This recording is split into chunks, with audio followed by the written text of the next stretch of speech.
In an era when simply being a female mayor was trailblazing, Latting did not further adorn herself with identity.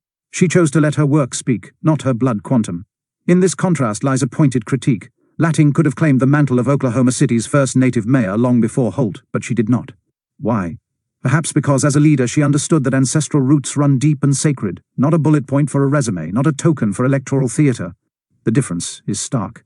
Latting's heritage remained a personal matter, unexploited, unperformed. Holt's heritage, by contrast, has been polished into a public badge.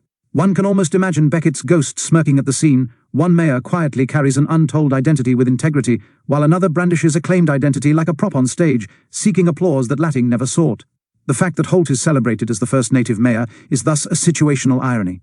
Patience Latting was native-descended too, yet neither she nor the political machinery of her time made spectacle of it. She focused on governance, on urban revitalization and policy, never once draping herself in tribal flags for attention. Holt's very assertion of first glosses over Latting's existence, as if to rewrite history in his favor.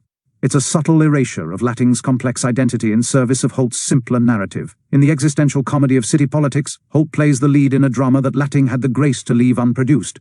The audience is left to wonder, is progress measured by who claims the title or by who honors the responsibility that comes with it? Mayor Holt's tenure has coincided with the opening of Oklahoma City's glimmering new First Americans Museum in 2021.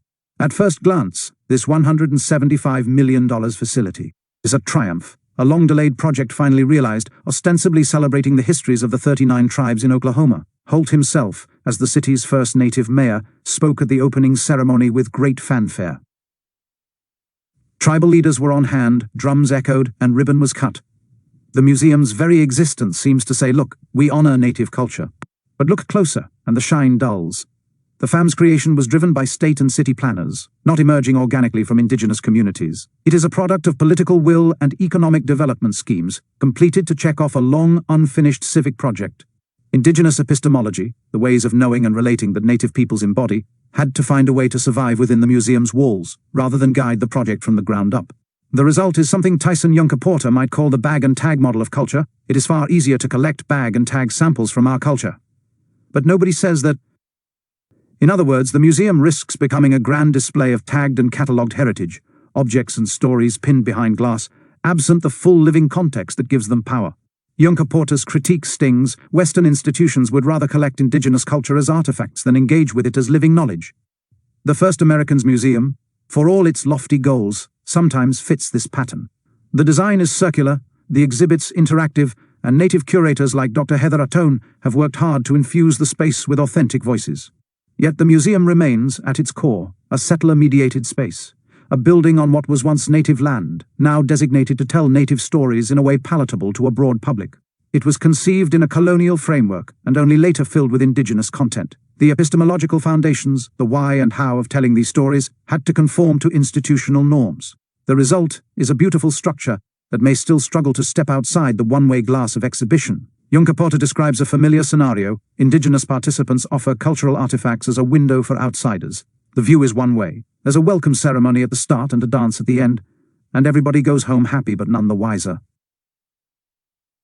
At FAM's opening, indeed, there were blessings, drums and dances. Dignitaries smiled for photos, and when the event was over, one had to ask, what had the broader public learned? Was it a transformational encounter with indigenous worldviews, or just a well-curated show? The bag and tag museum approach exemplified here is exactly what Yunkaporta warns against, treating indigenous culture as a static collection of what, rather than a living process of how. As Yunkaporta puts it, so many engagements with indigenous knowledge end up as a polite acknowledgement of connection to the land rather than true engagement. It is always about the what, and never about the how. The First Americans Museum, for all its merits, risks falling into this trap if unaccompanied by deeper shifts. It presents the what of native history, artifacts, dates, tragedies and triumphs, but does it convey the how of native ways of thinking, the processes, the context, the ongoing relationships?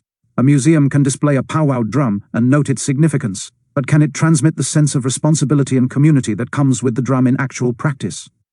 Holt's administration delivered a landmark structure, but the land's knowledge, the rhythms and relationships that truly sustain culture, cannot simply be cut ribbon on.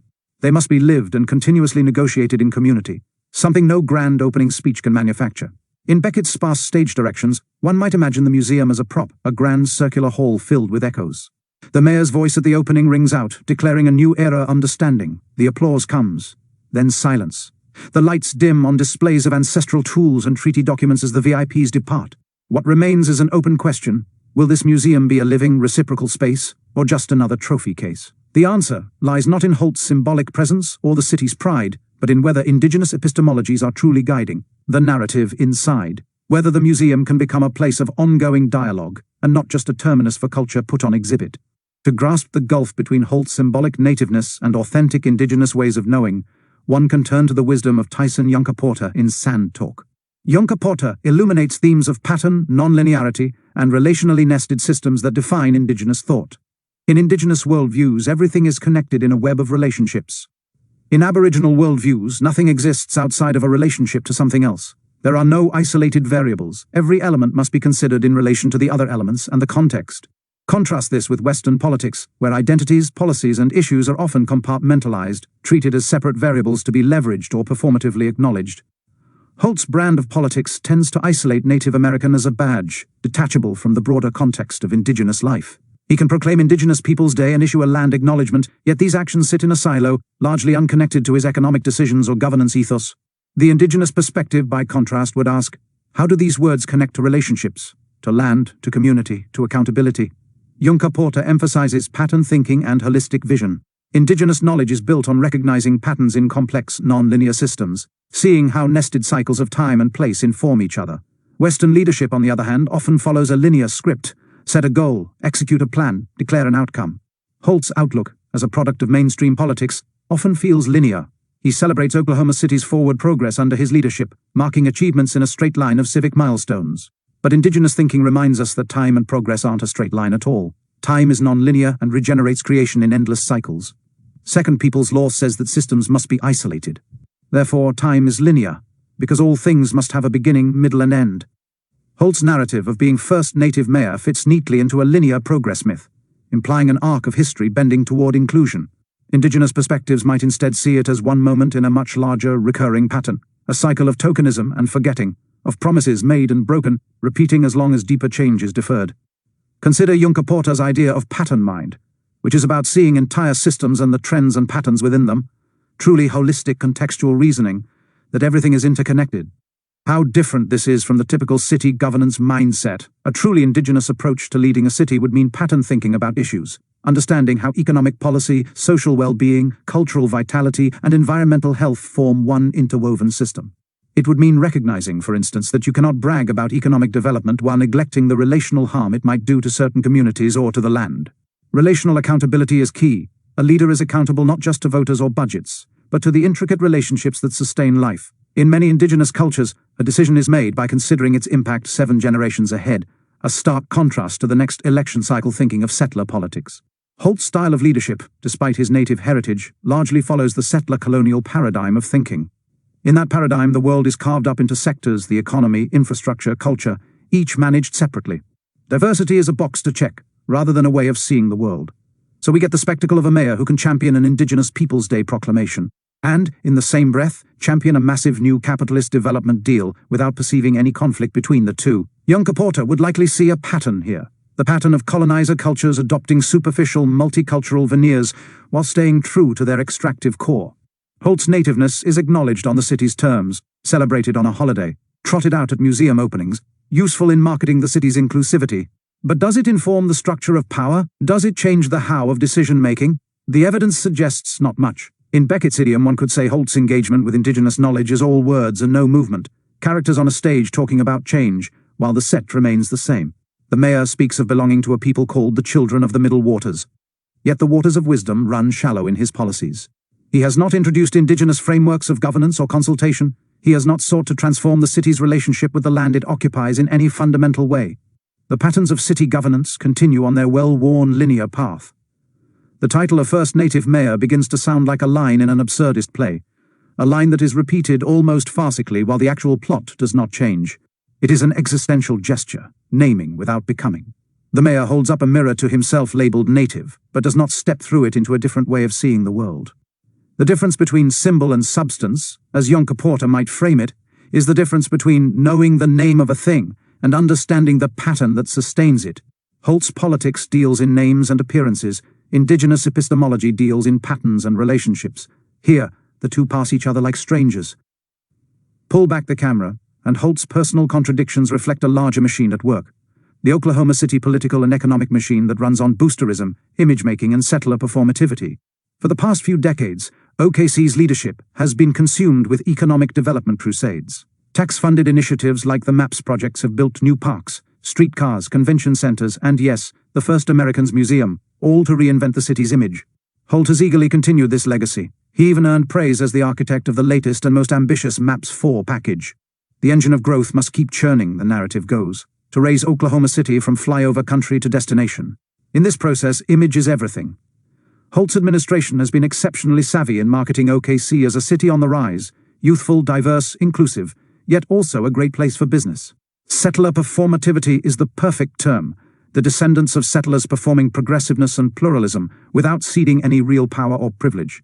Holt's use of his native identity fits neatly into this playbook. It's image gold. The city can boast that it elected a Native American satisfying a multicultural milestone.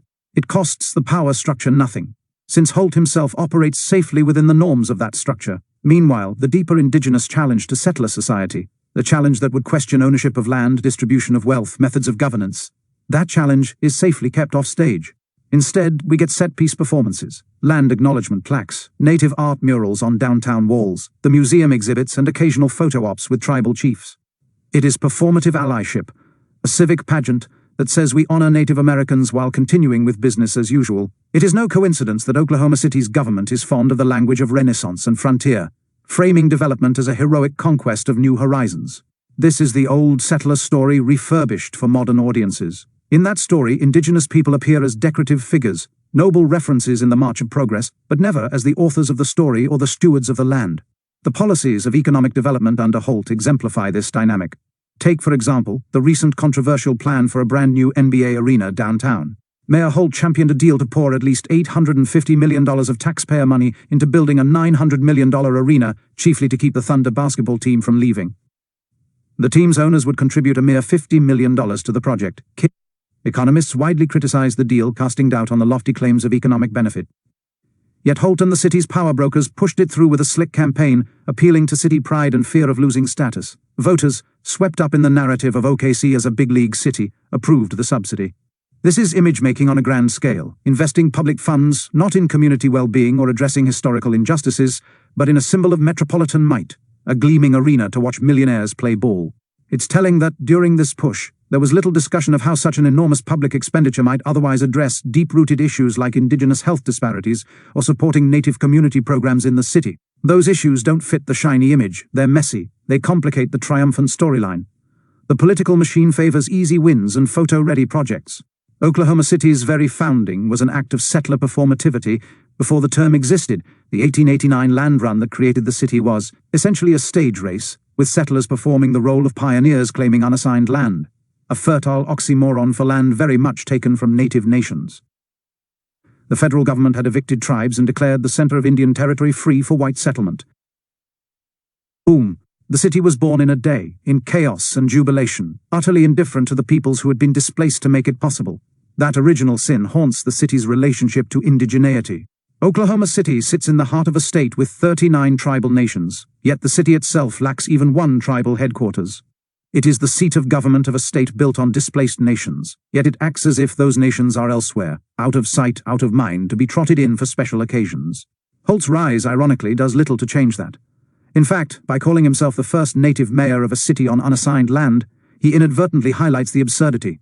He reigns in a metropolis that grew out of not being native land, a city that by design has no reservation, no tribal governance, no native title, only the performative inclusion of native representation atop a settler-built apparatus.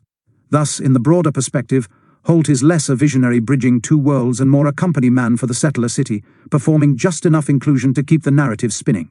The political machine of OKC, a web of city officials, business leaders, developers, and image consultants, is content to use indigenous culture as a spice, a flourish.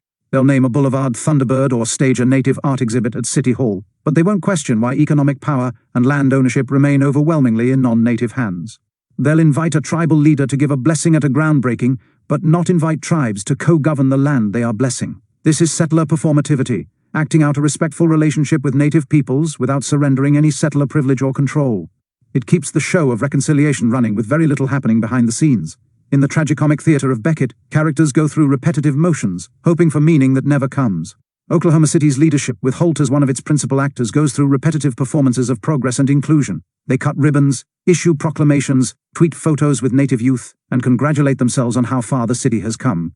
And yet, the pattern repeats. Real indigenous voices remain at the margins of power. Real indigenous knowledge remains outside the halls of policymaking. The system regenerates itself in endless cycles, always arriving back at the same point. The settler society congratulating itself for symbolic deeds while structural inequities persist.